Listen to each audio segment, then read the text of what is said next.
Reporting live post Faces of Death. I'm actually really surprised. I went into this just like I really wasn't even anticipating this movie coming out. I've also never seen the movie that it's based off of, but I had fun. I like really enjoyed myself. It was like a very good movie. Have that many like critiques on it. It just felt like a really fun movie. It was the perfect length of time, really good performances. Honestly, 4 stars. And like, I don't mean this with any disrespect to any of the people that were involved in creating it or like the actors. I just like was like, oh, this will just be like a fun slasher to see at the Alamo because I just felt like going to the Alamo. Side note, I wanted to go to the Alamo.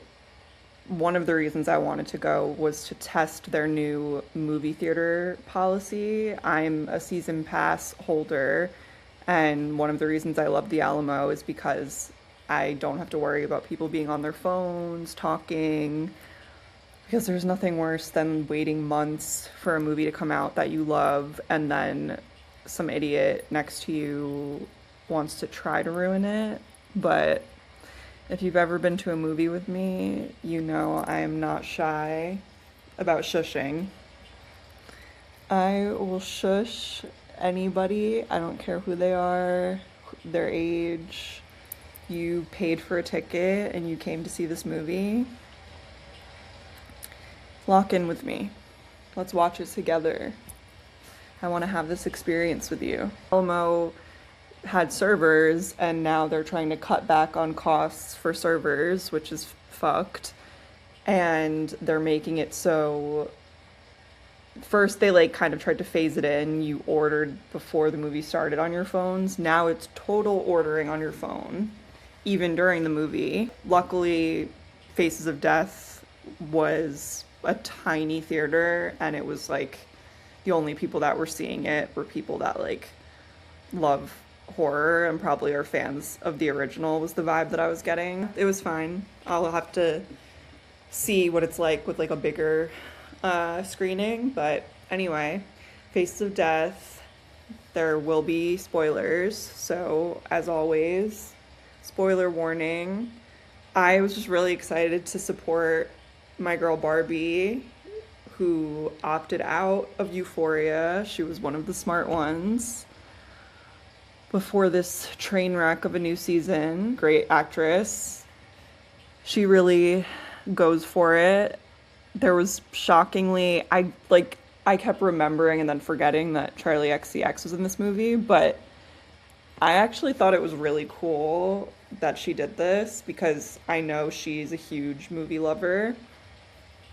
And she had like a really small part, had an American accent, and like was just there to be in the movie. And I like really respected her for that. The company that Barbie works for, I'm gonna forget the exact name. It was something like Kinoki or something like that. Basically, it's TikTok. But it's interesting because like that's someone's real job on TikTok. Well, many people's job to be like a moderator, to look at videos and figure out like what should be removed. Like when you report something, it can't just be, I'm sure maybe they're trying to lean into that more now where it's going to be an AI role, but like there's a person there that has to watch all of this disturbing content that then goes to be censored on these apps. So like that's Barbie's job. We find out pretty quickly that she has a personal connection to a traumatic viral video involving her sister, I think, or it might be her best friend. Anyway, she starts taking note of this killer. We don't know yet, but this man is posting videos simulating murders using mannequins, which was creepy. And the audio that he's playing while these murders were taking place is the audio from the original movie Faces of Death. And I thought it was really cool the way that they did this. It was very meta. And I feel like a movie hasn't successfully been able to do this since like the original Wes Craven Scream. And I don't know, I just thought it was a cool way. Like, this isn't necessarily a remake, it's more like a meta spin-off in the same universe as the original. She starts noticing this trend. She takes note of this killer who's played by, let me Google his name because I do not want to butcher it because he did such a good job. Dacre Montgomery. I know him, and I'm sure you know him as well, as the hot, creepy lifeguard from Stranger Things. I wanna speak my truth. He deserved to get the attention that Joseph Quinn got from Stranger Things. I feel like we moved on from him way too quickly as an audience, and he deserved more from us. So I'm really happy to see him basically starring in something else. He was super creepy, very much like an incel vibe. The character design of him as the serial killer was creepy. Like, it would have just been kind of played out and boring if it was just the white mask that he wears, but I thought the red, fully red contacts was really unsettling. I don't know if that is like a nod to Faces of Death, but I'm pretty sure that's original to this one. Really funny part, he like starts targeting like news anchors, influencers, because his whole thing is like he just like secretly wants attention, so he's killing for attention basically. And he wants to go viral on this app. And I thought it was like an interesting way to comment on society right now. Everyone is very focused on how they can become an influencer, how they can go viral. I mean, I'm posting videos on here, so of course there's some element of me wanting attention for my opinions on movies. I'm self-aware in that way. Another part where he's looking on the app, somebody comments on the video and they're like, this isn't good, or like, this looks kind of fake, or like something like that. He's reading the comment from his profile. You see him on the phone. He switches accounts, goes to his burner account, and then responds to the comment. And he's like, honestly, I think the lighting in this video is beautiful. This looks like a masterpiece. And then ats the person. He's like, by the way, watch out. You could be next. And then in all caps writes, lol. I thought that was so funny. Just a classic cat and mouse for a little while. I really liked the roommate, the actor that played the roommate in this movie. I thought him and Barbie's chemistry was really good.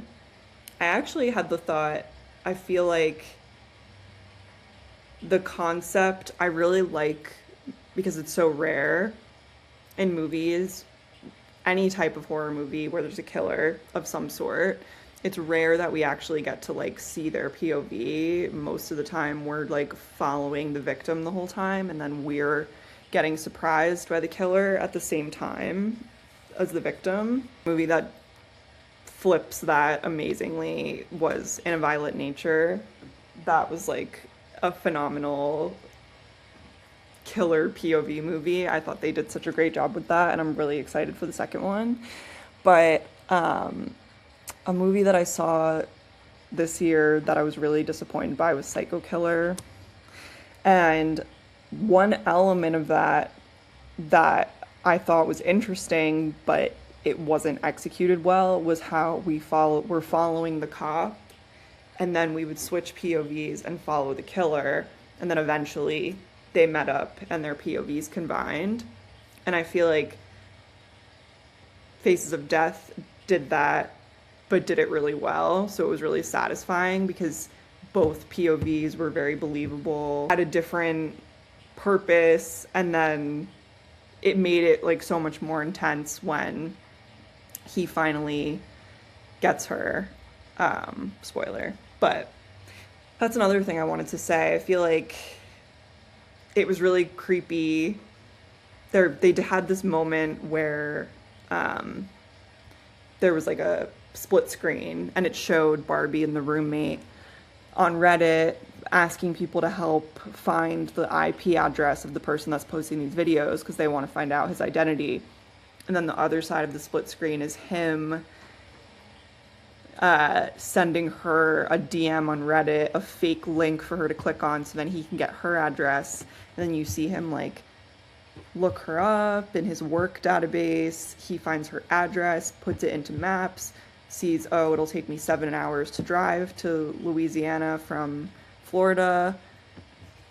It was just really creepy, and like, that's not an exaggeration. Like, you have to be so careful online. You have no idea who's watching you at any time. I'm gonna freak myself out, but like, that's the reality. And that's what really happens. Like, I saw a TikTok of a woman, I'm pretty sure there was like somebody that was being like nasty to her in TikTok comments, and she did that. She drove from where she lived to this man's job and waited for him outside and was like, hey, I saw your TikTok comment. You want to talk about it in person? Like, be careful, because there's always someone on the other side of the computer screen or the phone screen that is crazy enough to find out where you are and show up. So be nice to people, as nice as you can, or if somebody's rude, just ignore them. That's why I'm a big fan of just blocking people, because now you don't exist to me. I normally am not into like super gory movies. I'll see it if it's like a director I really love and the gore like adds something to the story. This was like a little bit like senseless killing just for shock factor, but that is the whole thing with Faces of Death, the original, from what I can tell. But I really enjoyed it. It was super fun.